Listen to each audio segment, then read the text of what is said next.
চিৰঞ্জীৱ কাশ্যপে জুবিন ক্ষেত্ৰৰ পৰা বস্তু চুৰ কৰি নিয়াটো হয় নে নহয় মই এতিয়া কৈ দিম।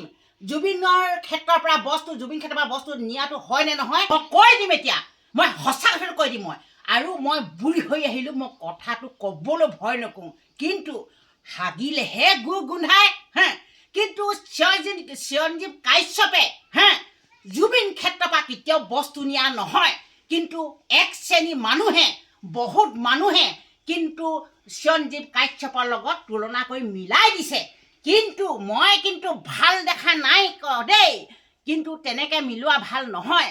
কিন্তু ইমান ভাল ল'ৰাটোক কিহৰ ইমান বেয়াকৈ কৈছে।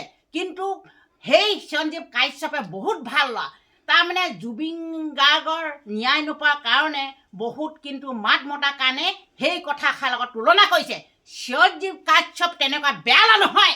কিন্তু মই কৈ দিছোঁ চেতনাবাই, কিন্তু বন্ধ কৰক কৈছোঁ, বন্ধ কৰক। কিন্তু দ্বিতীয়বাৰ যদি এই চিৰঞ্জীৱ কাশ্যপক যদি বেয়াকৈ কয়, কিন্তু মই চেতনাবাই সোধা নহয়, ঘৰত গৈ পাই যামগৈ মই কি কৰে মোকো চাই ল'ম। মই বহুত ভাল ল'ৰা দেই।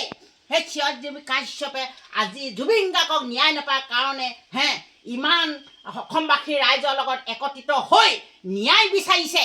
সেইটো কাৰণে তাক চিৰঞ্জীৱ কাশ্যপক কিন্তু এনেকৈ বেয়া সেই তুলনা কৰিছে। কিন্তু তেনেকুৱা নহয়, চিৰঞ্জীৱ কাশ্যপ বহুত ভাল ল'ৰা। কিন্তু এনেকুৱা কথা আৰু দ্বিতীয়বাৰ নক'ব। আৰু মই বন্ধ কৰিবলৈ কৈছোঁ, যদি বন্ধ নকৰে মই চেতনাবাই সোধা নহয়, জেগাত গৈ পাই যামগৈ দেই। কৈ দিলোঁ আকৌ।